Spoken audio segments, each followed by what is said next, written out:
Hello, my name is Michael Scott Forehand. Today is the 30th of May, 2024. Wow, this year is flying by.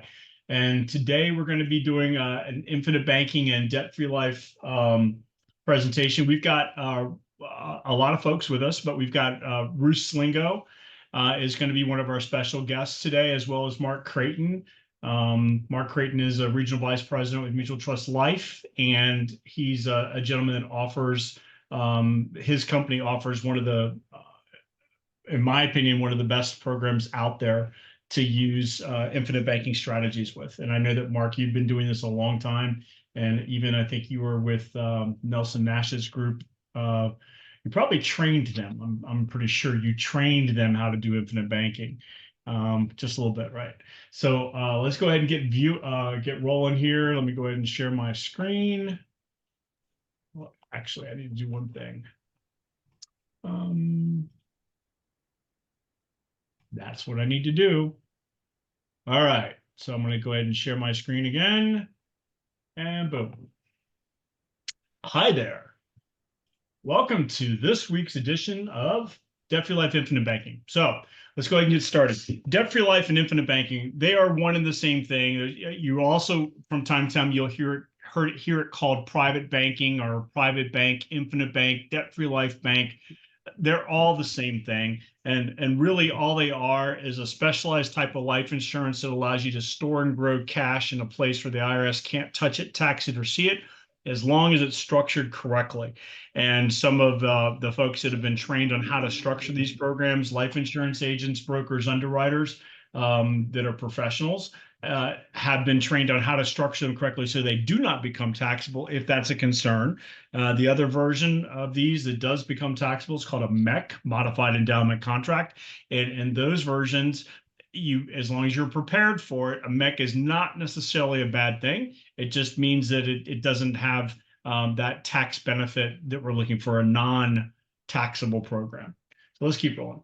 All right, so first two questions we ask about when we're looking at determining whether or not an infinite bank or a private bank or a debt-free life bank is appropriate for you are these two things that you see on your screen right now. Are you 100% certain you're going to have a great retirement, or do you have some doubt? And the only people other than myself who happens to be very pompous about this, who know that they're going to have a great retirement, most everybody should not be able to answer that question yes. And the other question is, if we could show you a way to get out of debt in 7 to 9 years or less, would you be interested? And of course, the answer to that question is for everybody, should be. If you have debt, then you should want to get out of it. The only person I know that routinely bangs the drum where it's a good thing to keep debt is Robert Kiyosaki. I do ascribe to a lot of what Robert Kiyosaki talks about and teaches and preaches. However, I still feel for the majority of the country, having debt is a bad thing. So we're gonna try to keep the debt monster away, and that's a symmetry thing if you are familiar with the debt monster. All right, so let's keep going. So if you're like most Americans, you have been told a lie, or you have been planning for your retirement not in the manner that you should have. A lot of Americans who have a 401k, TSP first, KEO, 403, whatever, retirement program like that, they're assuming that program is going to be enough for them along with Social Security. And if you've been following the news, you know that Social Security is going to be bankrupt in 2035. Now they actually did some changes to push it back a year. And for those of us that will not be receiving Social Security by that time, we're not gonna. So they're going to do something, but it's certainly not going to be paying out the way that it was thought to. So where the normal thought previously was, if I can save a small portion of my income over time, that I should be able to have a nice solid retirement, that is unfortunately not the case anymore. And if you're the normal American, like you see on your screen right now, you're spending a ton of money on interest and taxes. 74% of every dollar that you make, 74 cents of every dollar is being spent on interest and taxes over time. This is not a good recipe for a solid retirement. This is not the way our founding fathers saw this country. And this is not going to turn out well unless you start making some other changes.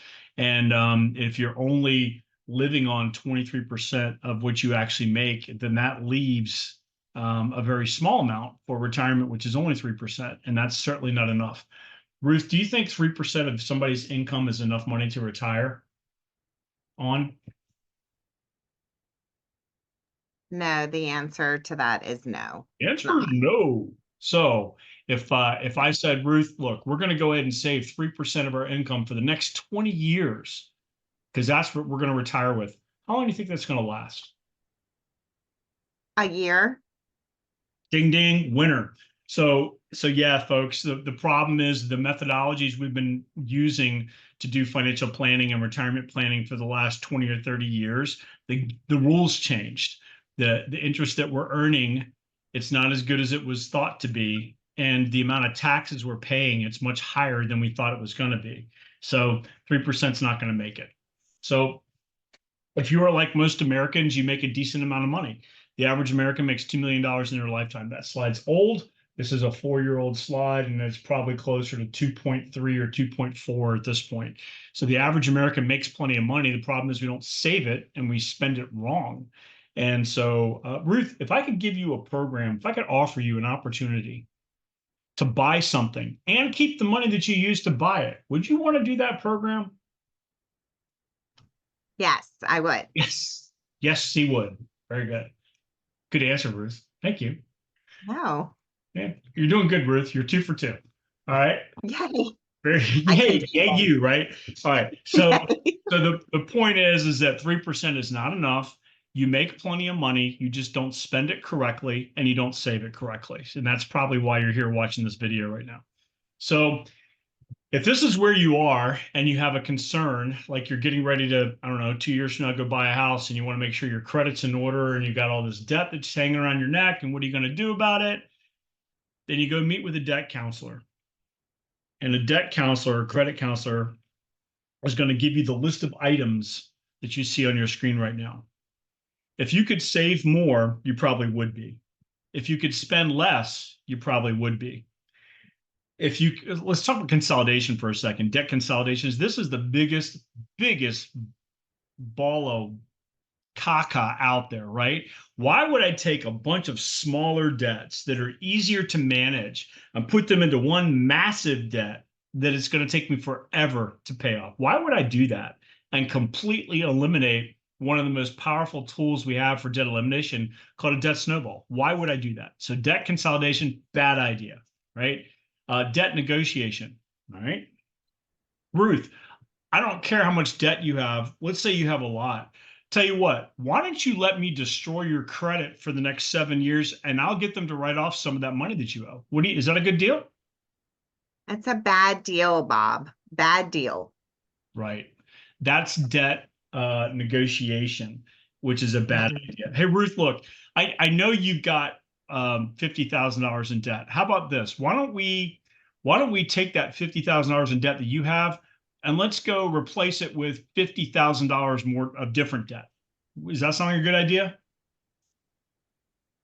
It doesn't, but this is what we're not taught, but you're right. Yeah. It doesn't. I mean, it doesn't unless you're educated. If we did what I just said, if we refinanced your debt, your $50,000 of debt into another set of $50,000 of the debt, did we do anything? Do we make any headway?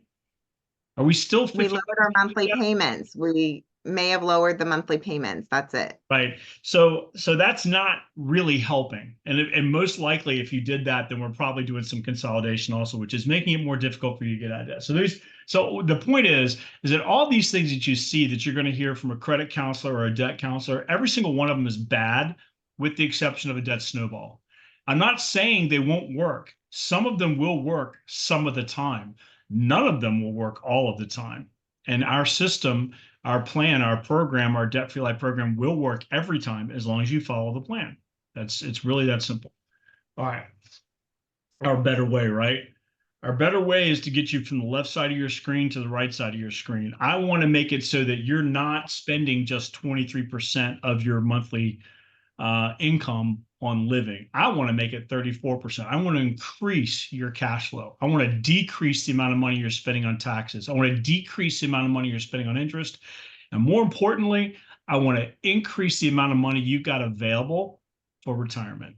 So Ruth, if we're saving only 3% in the previous example of our income, but now we're saving 15%. If I did that for 15 years, what do you think that's going to look like? 5 times as much, obviously. A lot better. Yeah. So, this is the difference between having a $60,000 nest egg, which is what the average American has when they retire, $60,000, right? At 3%. This is the average of $60,000 for the current American right now versus having $300,000. Just the interest alone off that $300,000, that's actually an income stream. The interest off $60,000, that's enough for a steak dinner, right? And that's what we're talking about here. We're talking about spending, saving, and just basically using money more efficiently. What everybody's doing right this minute in their lives, everybody's out there, especially if you're punching a clock, hourly wage, you're working for money. And what we're trying to do here is we're trying to put you in a different situation where your money can work for you. All right. So how do we do it? Well, we're going to reduce the amount of interest you pay over time. We're going to reduce the amount of taxes you pay over time. We're going to get rid of all your debt, 9 years or less. Actually, the one I did last week was 2.8 years. And we're going to improve your cash flow. So that allows you to have a better quality of life. You can spend more money. You can go out to dinner more potentially.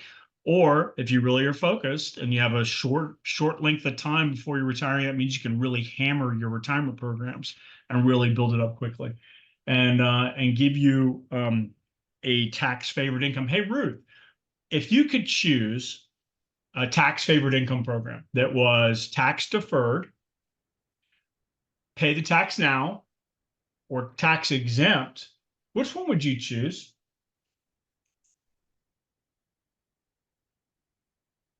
Tax deferred, taxed, or no tax? Taxed. You would pay tax? No, Ruth. Maybe I didn't ask the question right. You didn't ask the question right. Say it again. All right. So if you could choose a tax exempt program, a taxed program, or a tax deferred program, which one would you choose? Exempt. Okay. Why does everyone choose the tax deferred then? Everybody chooses the 401k. Everybody chooses the 403. I know. They're not educated. Right. And that's our job, is to help educate people. All right. So there's a lot of programs out there, Ruth. There's programs that call themselves infinite banks, and you're going to see a lot of those that are built on chassis, life insurance programs that are built on indexed universal life programs. Let me ask you a very simple question, Ruth, regarding an indexed universal life program. What's my interest going to be on that IUL in 2 years? Well, we can presume certain things, but we are not guaranteed certain things. So I don't know 100%. So you don't know? All right. How about 5 years? I can do an illustration for you, Scott, but I don't know 100% exactly what it's going to be, but I can tell you what let's give me a shorter period of time. What's the interest I'm going to earn on that IUL in 1 year? Not 100% certain. Right. So the problem with IULs is you have no 100% certainty there's going to be any gain. And when you map out the gain of IULs versus infinite banks, there's one glaring problem. The minute you have 1 or 2 years, which does happen, of a flat market, the infinite bank then outperforms the IUL forever, and it can't catch up. Mathematically, it can't catch up. That's the difference. That's why we don't use IULs. Hey, Ruth, is the cost of an IUL program going to increase over time? The cost of insurance? Yes, it will. Yeah. So again, another reason why we don't like to use IULs for these programs, because the cost of insurance, the underlying cost of insurance, is going to increase over time in an IUL, which means towards the end, unless you've been overfunding it really, really high on a high level, then it's going to start eating away at the cash value of the program and eventually potentially cause it to fail. So that's the problem with IULs. We can't use them because I don't know. I can't make a plan of what my debt's going to look like in the future. I don't know, because I can't guarantee there's going to be any income or there's going to be any growth unless I put it into an all cash position And typically the all cash position is going to be less than I could earn with a savings account. So it doesn't make any sense to do it. All right. That's Question one. for you, Scott. Say again? Question for you. Sure. Why does the age group of the client matter? Typically, I hear that for younger couples, the IUL is the better way to go. Right. So it depends on when you're looking at a jump off point. Okay. So if you have the growth is a huge question mark with IULs. So if you're not using it as a debt elimination tool, Right. you're using it as a growth tool, and you're very young, the IUL is usually the better way to go. If you're using it as a debt elimination tool, then you don't know when you're going to eliminate your debt. You can't plan it because you don't know what the performance is going to be. So there's different things for different people. And this program is about debt-free life, which means we're assuming you've got some debt. So by default, off the bat, an IUL is probably not going to be the right choice in a debt-free life program. Okay. And typically the very young have a lot of debt. Maybe. Depends on who you're talking to. Again, just depends on who you're talking to.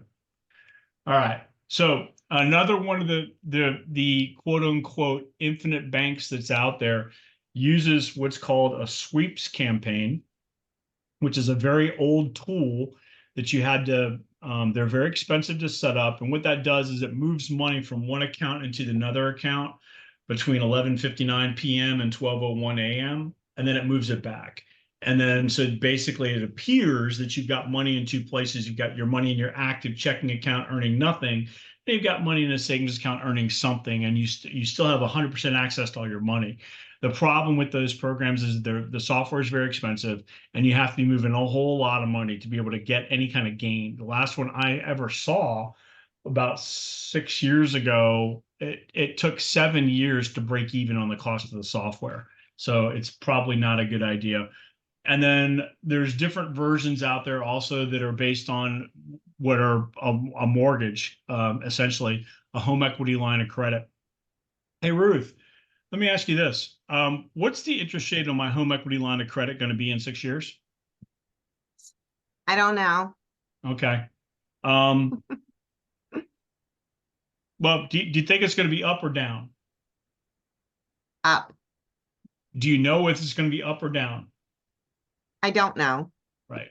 So again, home equity line of credit, two things to realize about those versions of infinite banks. Number one, and this is also called the Australian model. This is a type of mortgage they have been doing for years in Australia. The problem with it is the loan rates are variable. And the second problem with it is you're sacrificing equity, or you're risking equity in your property to be able to eliminate debt. And if your debt happens to include anything other than your property, then you're risking equity in your property for something that has no right to equity. So the HELOC version of these programs is a really bad idea. I've got a client that we just started working with. She bought into this about 3 years ago when the rates were really low, and she had a HELOC that had a quote unquote fixed rate of 2%. Not a bad idea. Except now it's 8.65%, and she can barely make the interest only payment on that line of credit that she built in. So that's the danger of those HELOCs. And I don't, I have there's some talk about what's going to happen with interest rates and whether or not the Fed's going to lower it or not lower it, or when they're going to lower it and all that other stuff. And the reality is the interest rates that we saw 3 or 4 years ago, it's never going back there, not in my lifetime. And the reality with that translates to is I'm never going to get as good of a mortgage rate as I could have gotten 3 years ago. So it doesn't make any sense. And with the numbers that we're talking about here, the average cost of money with these programs right now, I'm looking at 2.1%. I don't know anywhere that you can go get a loan for 2.1%. So anyway, sorry, been on a rant. The 80-20 rule.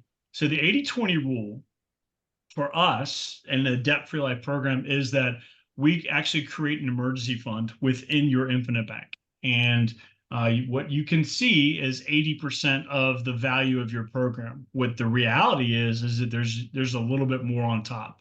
That's the emergency fund. And that I don't mean I need to go up to a cabin and go glamping in off Interstate 81 near Massanutten. I don't need to go do that. That's not an emergency. Okay. I don't need to take a trip to Tahiti. It's not an emergency. An emergency would be my best friend's father just passed. They don't have enough money to bury him, much less keep the house from being foreclosed on. They need money now. That's an emergency. All right. This is something we were talking about just a few minutes ago, Ruth. Remember that? Tax deferred, tax free, taxed. Yeah. Yep. This is what it looks like if you take the same variable, the same amount of money, invest it for the same period of time with the same amount of interest at the same tax rate. This is what the numbers flesh out to be.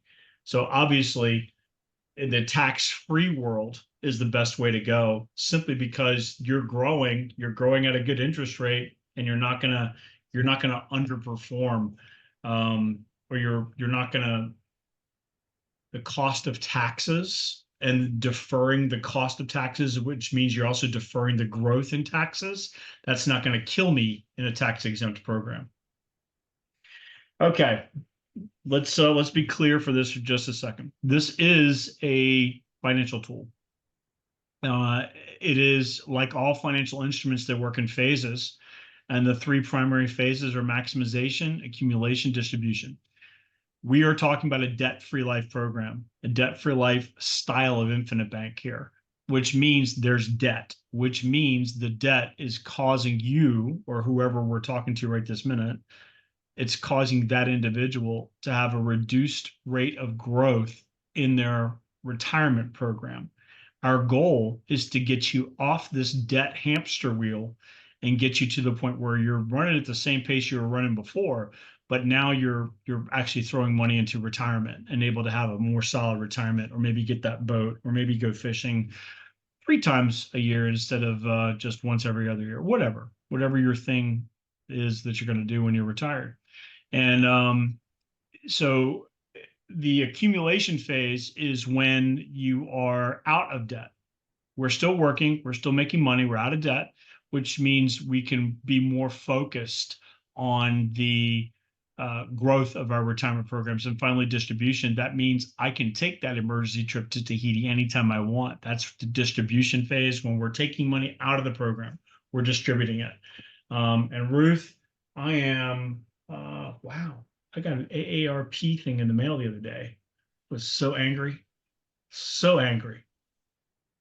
All right. So Infinite Banks, debt-free life banks, private banks, they're all the same thing. They're not new. They've been around for a long time. Rockefeller did the first one back in 1904. There's some other people on your screen right now that you've seen have done these. This is not my idea. This is their idea. I just happen to love it because it works. It's worked for me. I've eliminated hundreds of thousands of dollars of debt with my Infinite Bank over the last 6 years. All right. So these are the bullet points about what we do and how we do it and why we do it. We're not asking you to take on a new bill. That's not what this is about. This is just repurposing the money that you're already spending, most likely spending it inefficiently. We're going to change, instead of you paying $20 extra on your charge card every month because you think it's helping you, we're going to put that $20 into a program that's going to work for you for the rest of your life, not just the one time. We're going to spend the same dollars over and over and over. It's called dollar cycling. All right. Yeah, nice stuff. These are, wow, this is an old slide. Those numbers that you see, eliminated 84,000, eliminated 73,000, that's very, very light. I'm looking at hundreds of thousands of dollars as a minimum in general that we're eliminating with these programs, because you're talking about mortgages now. So the one I looked at the other day was $564,000 is what they owed, but that's not really what they owed. They owed almost $1 million with the scheduled interest that was in there. All right.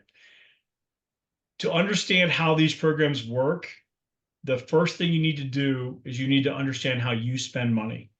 So this is how you spend money. You make money, however you make it, 1099, W-2, W-4, stealing it from your uncle's purse, whatever, however you make money. You deposit that money into your checking account, and your bank loves you for it because your bank then takes your money and lends it out. And they lend it out every night at the federal funds rate or higher. The average dollar you put into your checking account or savings account, your bank makes somewhere between 60 and 70 cents with. It's pretty high. That's the dirty secret about banks.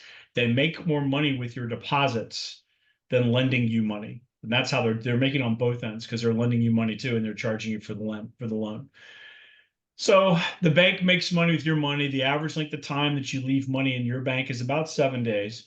And then after you've let the bank use your money for 7 days, and oh, by the way, they'll say something nice like, hey, Ruth, thank you very much for keeping at least $2,000 in your bank account with our bank and letting us use your money every night and make money with your money every night. And because you gave us at least $2,000, we're not going to charge you a fee. Yeah, that's the bank mentality. And then finally, you say, you know what? I need to go ahead and pay that bill. So you say, go ahead and pay that bill. And at that point, what happens is your money, which was sitting in your bank account for 7 days, making money for your bank for 7 days, now it becomes their money, whoever they is, the creditor. And that money's gone forever. And I don't care if you're the nicest person in the world and you're the salt of the earth and you give people the shirt off your back and you are sweet and humble. And when you ask that lender or that creditor for the money back, they are not going to give it to you. It's gone. It is their money now. They'll be happy to lend it to you again, though.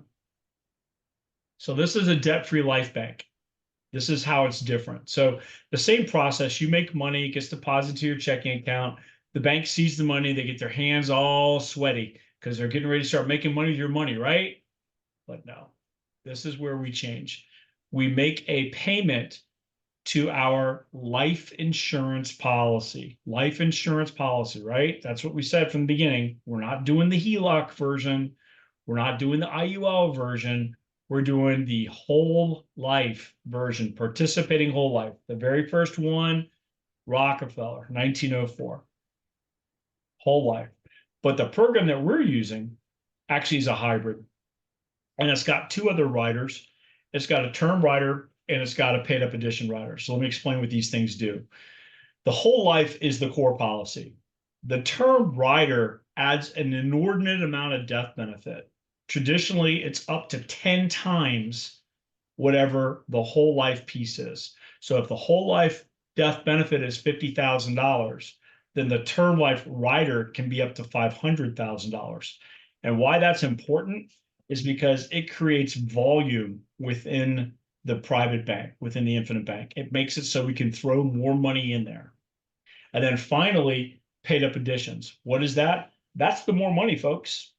Pretty simple. So when you're doing this and you're throwing the money into the paid up additions, what you're doing is you're buying more life insurance. This is important because the carrier says, oh, you just gave me another $1,000 to buy permanent life insurance.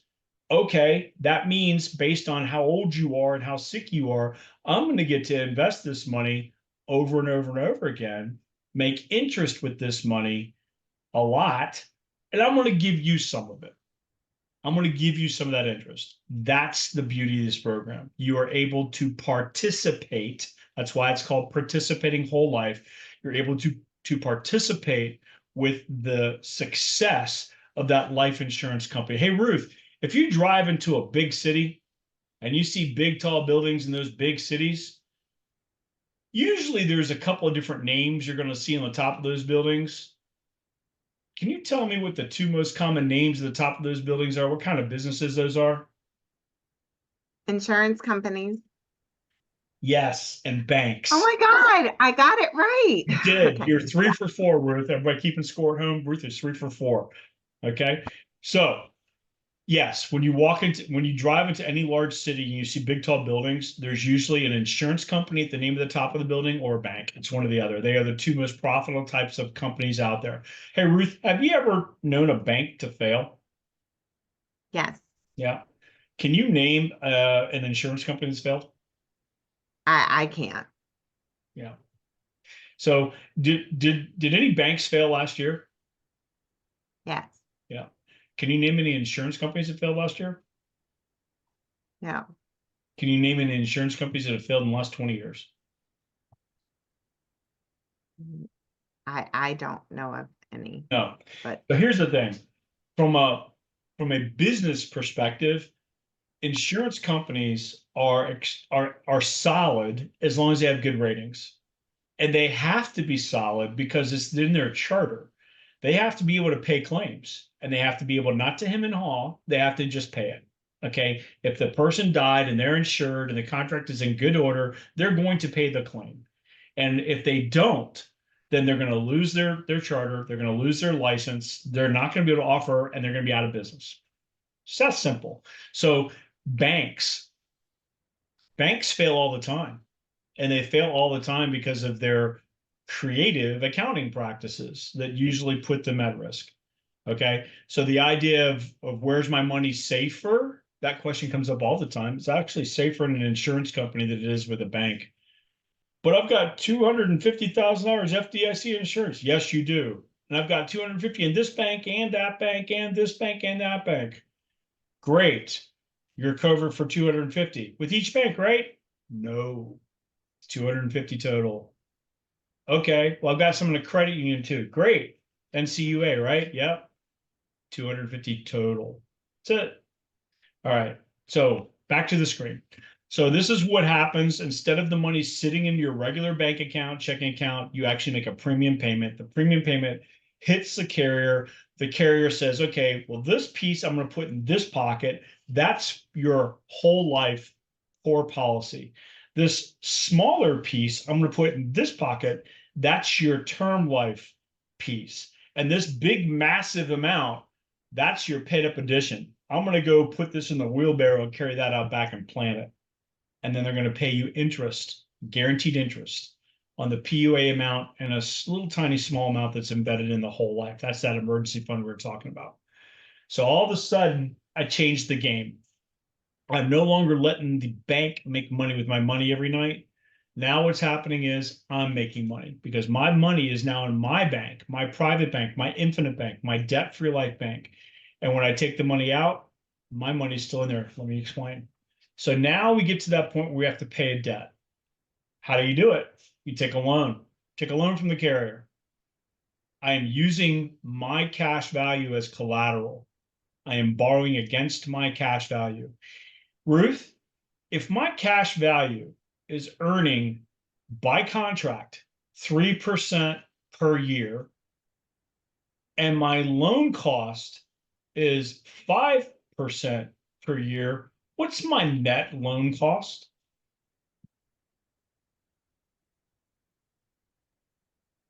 2%. This many. 2%. Hey, Ruth, can you go anywhere right now and just because you want to do it, take a loan at only 2% interest?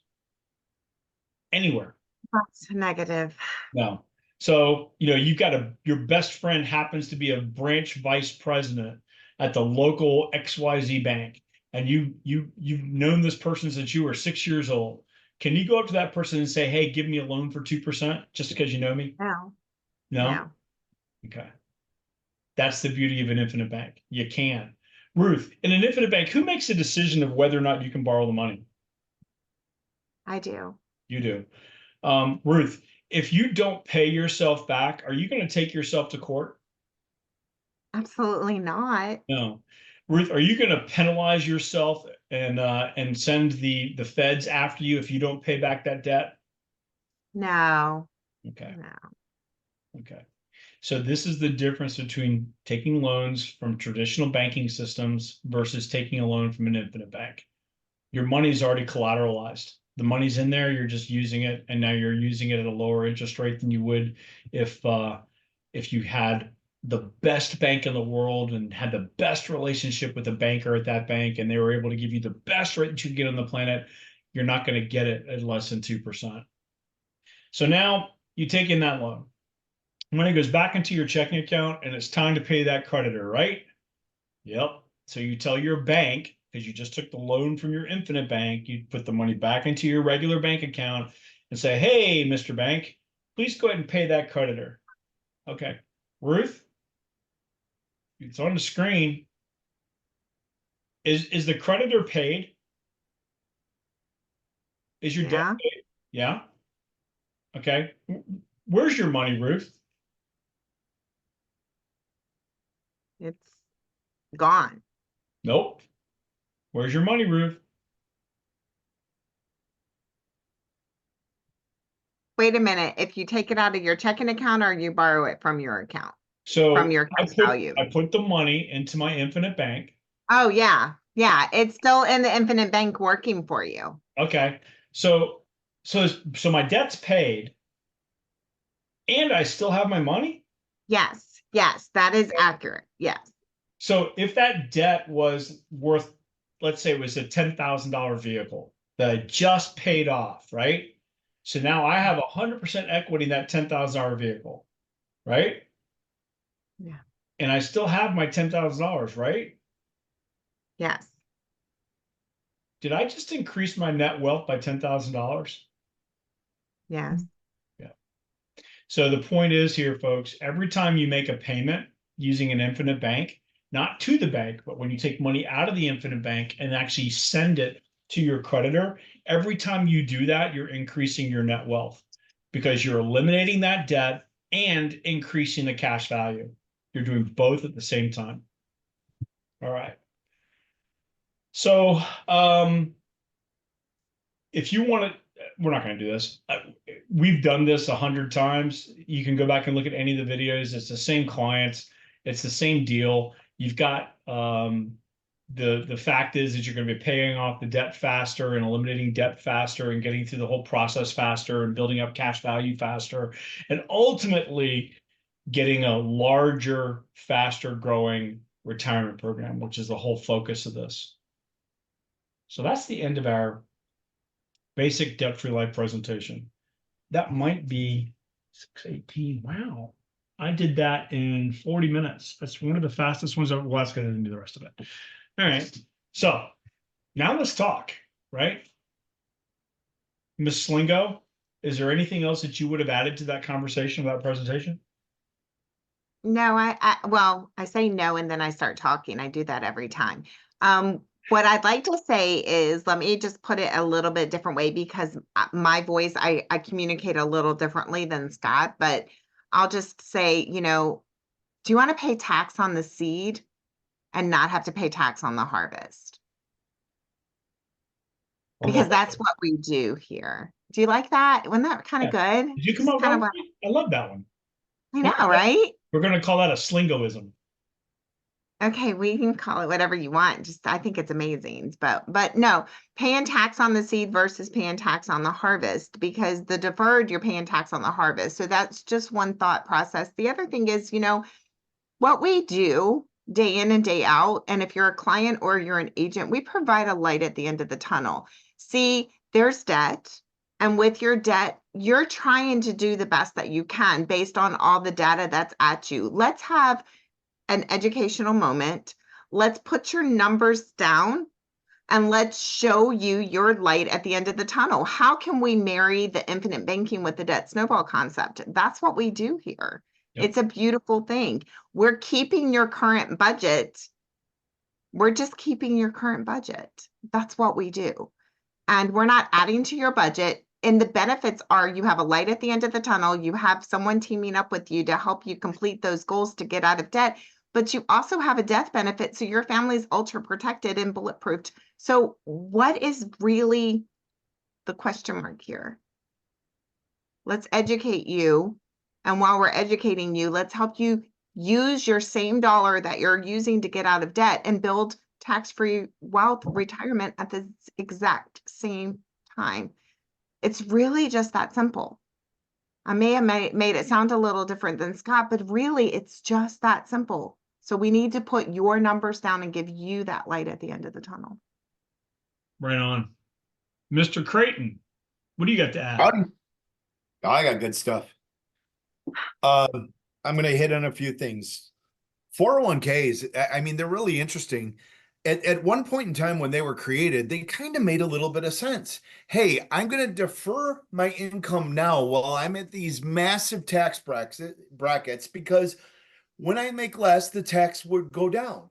We're in an inverse world right now. If you believe your tax rate is going down when you retire, well, I hope you're right. I'm not expecting that to be correct. So we're deferring income, paying taxes on income right now when we're at a historically low tax rate to pay it later when the government is going to decide what we owe them. It'll be fun. I can't wait. Two, there was a slide you put up, 3 phases of what you do. The third bullet point is almost the most important one that gets overlooked. It's the exit strategy one, because plans are great. Hey, this is a cool plan, but what's the exit strategy? 401ks, hey, they make sense. What's the exit strategy? What does this exactly look like? Oh, I don't know. We'll figure it out. But we're going to hold your money and not let you have it until then. Just wait. Trust us, we're the government. Trust us, we're the government. When you had the slide up there about all the other different methods that people can help you get out of debt, none of them really have an exit strategy. The closest one to it is the one that says save more money.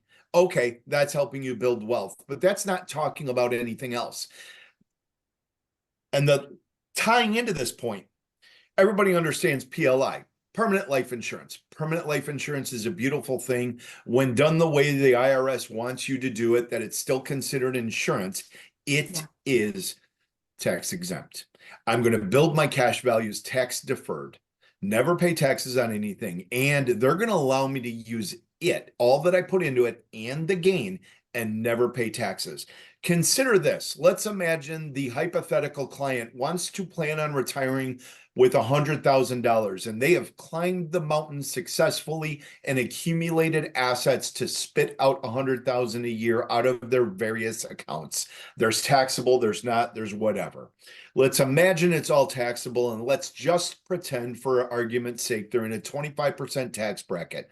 They're going to pay $25,000 in taxes on that $100,000. However, if they've utilized permanent life insurance to help them get out of debt, to grow that number to beyond what could have given them $100,000, what does that do to their taxes? Let's just say half of their retirement income is going to come from permanent life insurance.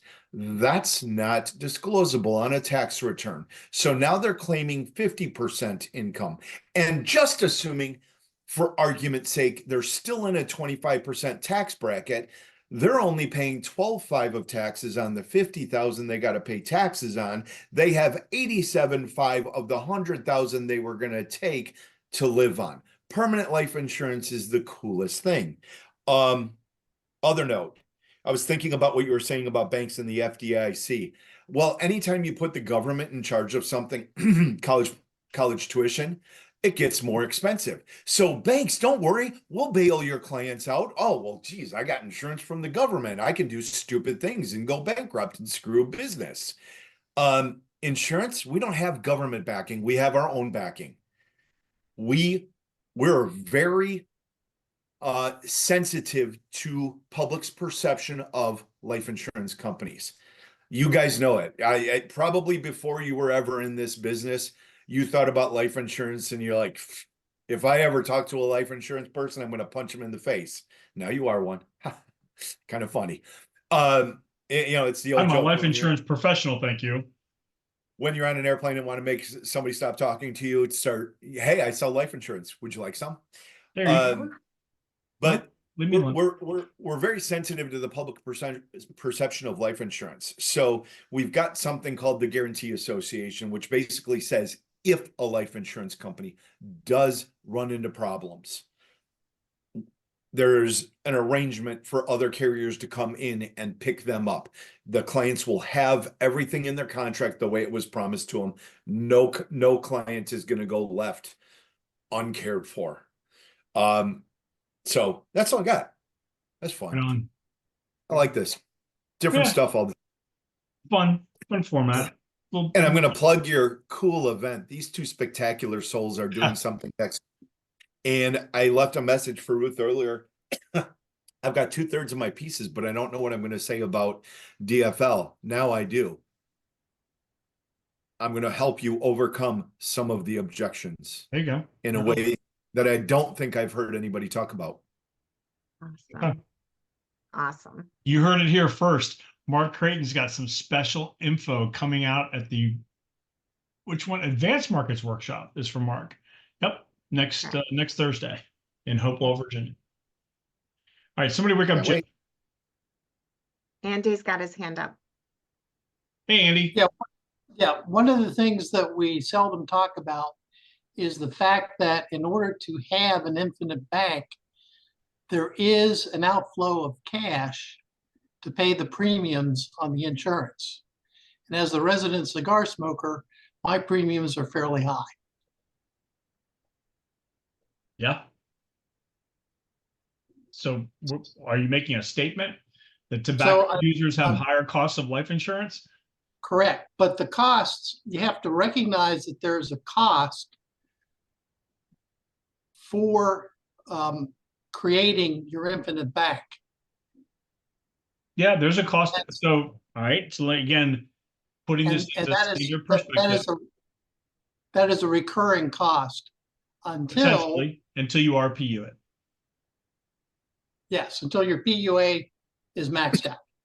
You've paid in as much as. No, there's a process in life insurance you could do called an RPU, which stands for reduced paid up. And what happens at that point, the total amount of death benefit decreases, but there's never another premium payment. That's correct. But it also means you can't keep adding to it, though. Guaranteed contractually. You couldn't even pay a premium if you wanted. That's right. So what point would one consider Right. doing that? That's a great question. And this is where Ruth, what Ruth does when she does her present. Go ahead, Ruth, because this is leads right into the way you do it. So what happens is, Andy, is what I do at that point is when I find out what your budget is, and then I use your budget of anything because we're doing this for the Debt-Free Life program. That's what my initial concept is to talk to you about. So what I do is I find out, are you making any, well, let me just ask it like this. Are you a client or an agent? Client. Okay. Are you making any payments on the debt that you're trying to pay down to zero? Are you making any payments above the minimum or just paying what the bank asks for every month?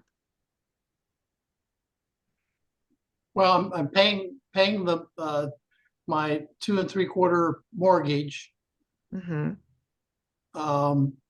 regularly. I pay off my credit cards. Yeah, but do you pay the minimum on the credit cards or more than the minimum? No, I pay off the credit card every month. Okay, perfect. And your mortgage, do you put extra to principal or just pay what the bank asks for? Just what the bank asks for. Okay, any other? So what we do is we find in your budget right now, anything that's not being used, any dollars that are not being used as efficiently as possible, we utilize and cater your program to how much of that base amount we're going to use for the cost of insurance and how much, depending on how much you want to put into it, for how big of a umbrella of a cost of insurance that we even want. So everything's catered to the person that we exactly meet with. And we're looking forward in time to see where your funding method and your funding level is going to give you the ability to pay those debts off one at a time. That's correct. They're all gone. And that's when your program might be 2.5 years. It might be 6 years. It might be 22 years. Correct. I don't know. Everyone's different because it's based on your health, It's based on your cost of insurance. It's based on your need. It's based on your ability to financially perform. And it's also, Andy, the things that we did are a little bit different than other folks because we used yours is more IBC retirement based.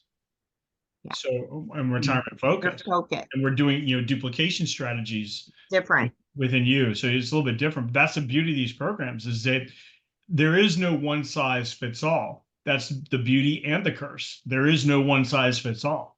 So you have to dig in deep and ask a ton of questions. Mhm. All right. Anybody else? I want to hear from Kevin Gable. Annie's trying to talk and she's muted. Annie. Oh, Hello, sorry. Mr. McKinnon. Oh, Where's Hi. Freddie? Okay. He stopped by and well, I took all these notes and so he's Okay. got to run out. Sorry. But I have just a quick question. This is concerning when you borrow money against your life insurance and Yep. it goes into your banking account. Do you have to hurriedly pay the creditors before the bank gets the opportunity to use that money, let's say overnight? That's up to you. Or, it's your Oh. deal. Yeah. okay. It's up to you. It's your money. You do what you want to do with it. For me, there is a benefit to paying off whatever debt you're going to pay off, especially if there's a daily compounding associated with that debt. There is a benefit for you to pay the debt off as soon as possible. Mhm. What I'm saying to avoid the bank being able to use that money overnight, to loan it out to whoever, whatever. Maybe that part I don't need to worry about, but You just don't. go ahead and just pay my creditors Yeah. and Worry about the become things debt. that you can control. And, Okay. go ahead, Mark. Okay. Having worked in a bank in a prior life, same life, just a long time ago, you just cause the bank headache by doing it. So do it.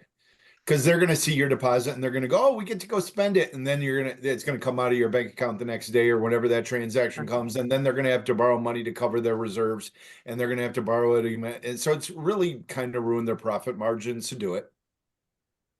So if Super. you But take it to the bank, Scott's point- do it as quickly as possible. Yeah. Scott's point is Gotcha. most accurate. You're going to reduce the interest charges from your other creditors. So you want to do it quick anyway.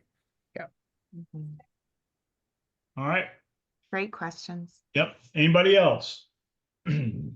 So I said I wanted to hear from Kevin Gable. Kevin Gable, give us a Gable. All right. I got so many good nuggets out of this. I don't get on these often enough, and sometimes I don't get as much out as I think I should. But that's all on me. But this was just such good stuff. Pay tax on the seed, not the harvest. Ruth, that was great. And Mark, the thing about you use your life insurance as income in retirement, which effectively cuts your income tax rate overall because you don't have to report it to the IRS. I never thought of that.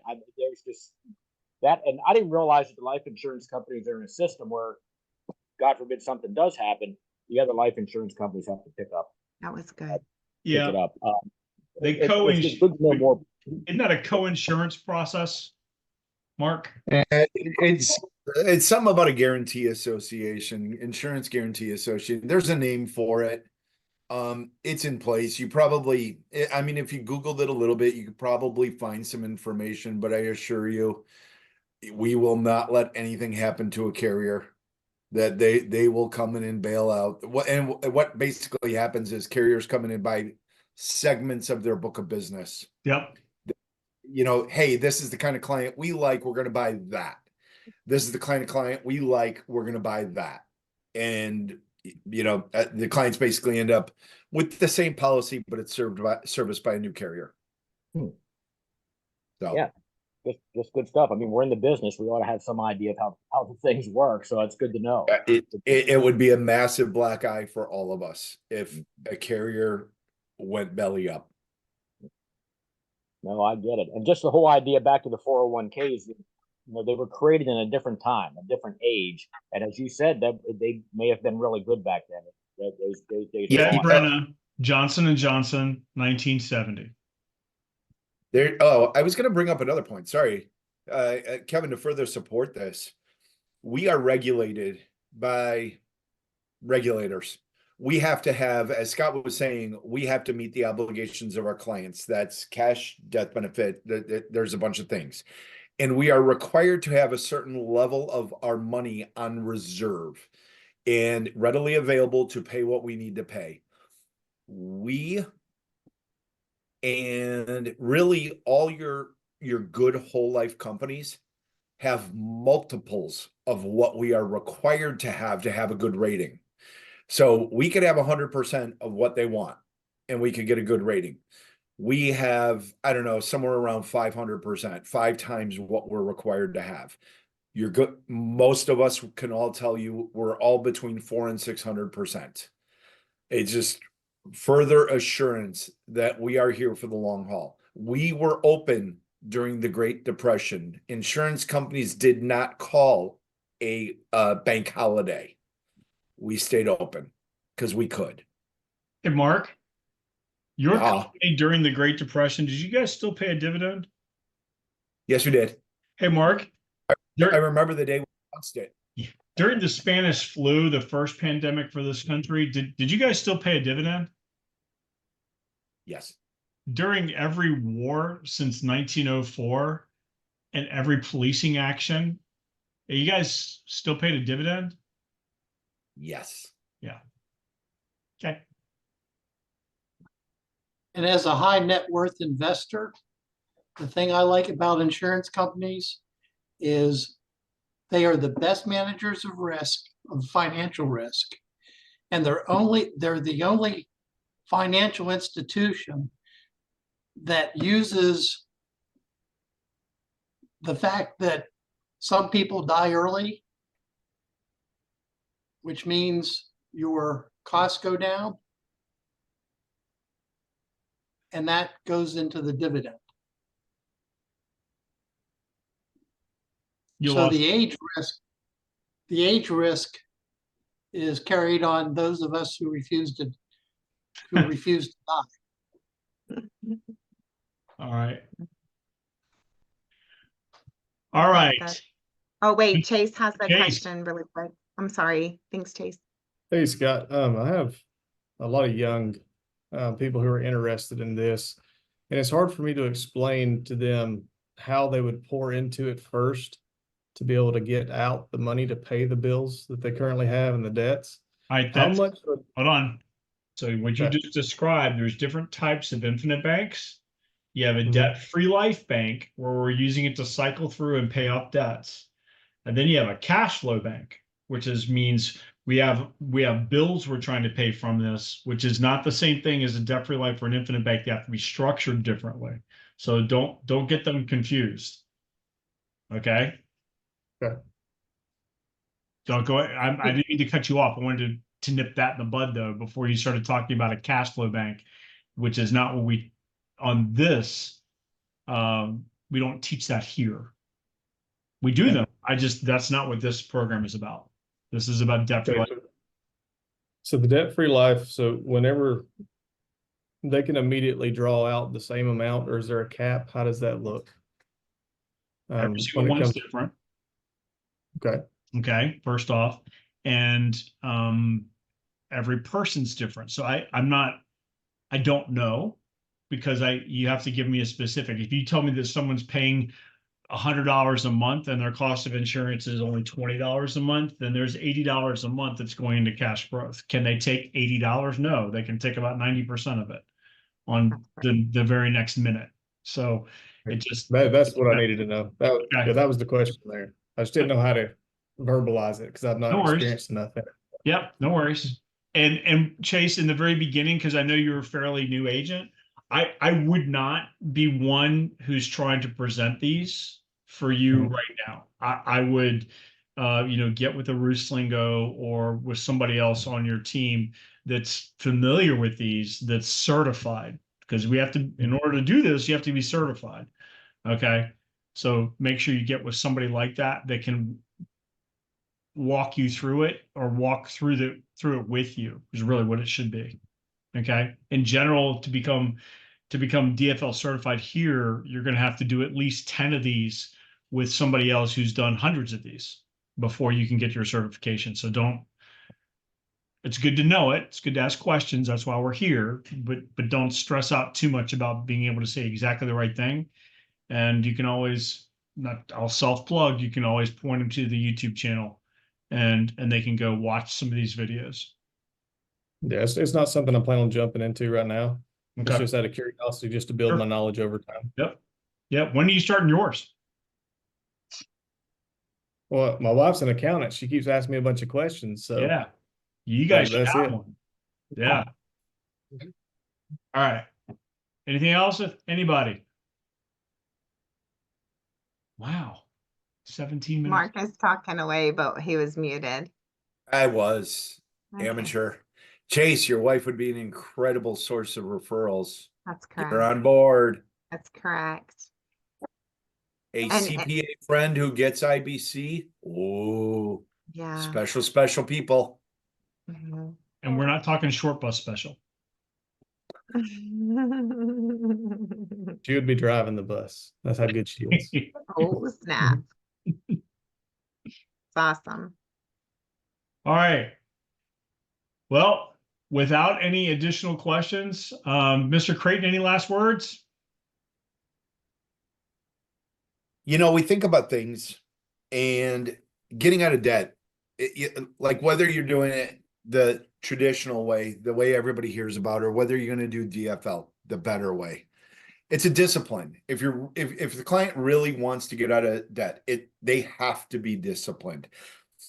If you've ever experienced it, ever seen it, or you go through it the first time with a client, what you're going to realize, it might be painful. You worry about where you're going to get the premiums from and how they're going to do it. But when they see the results of the discipline early, nothing's going to get in their way. Anybody ever hear the first rule of getting to your retirement goal is you pay yourself first?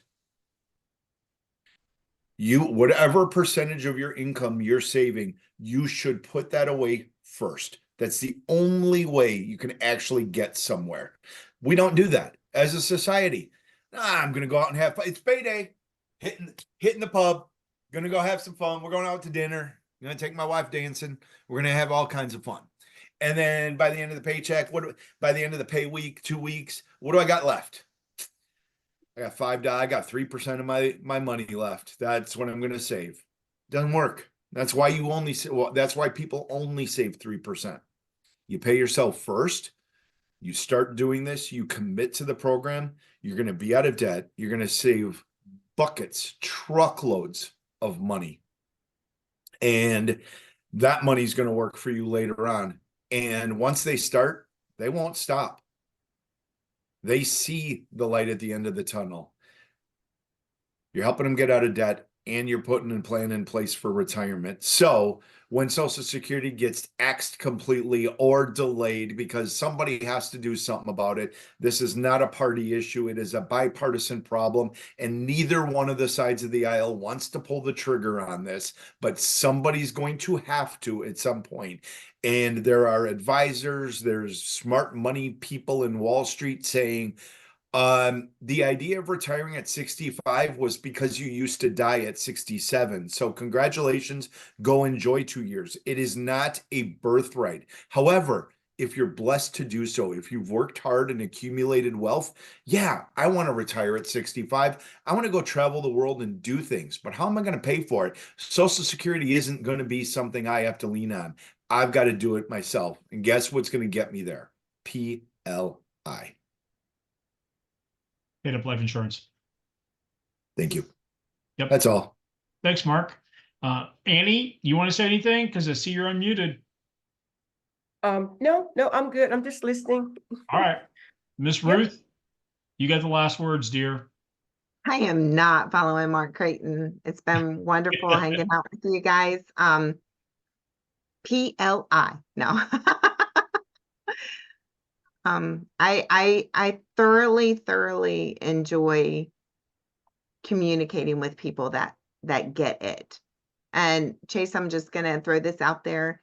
A year and a half after I got certified, before I did my first DFL by myself, a year afterwards, I started hanging on Scott's shoulder and splitting everything before there was a FIF reset program, splitting everything with Scott so that I could learn. And how do you get good at anything? You do it again and again and again, and you learn from someone who's done it again and again. So this is just what we do here, but education and being able to properly put these things in place and cater them to the people that you're sitting in front of, listening for their needs and finding out what works for them and what's in their budget is going to make all the difference in the world. So I love this. Well, that was Ruslingo. My name is Scott Forehand. Thanks for hanging out on a Thursday night. If you're an agent, please go out and help some families. If you're a client, thank you very much for trusting us enough with your money and letting us help you get to wherever you're trying to go. We'll be back next month. And for those of you that will be at the Hopewell event, I'll see you in a week. Bye. Thanks. Great. Thank you.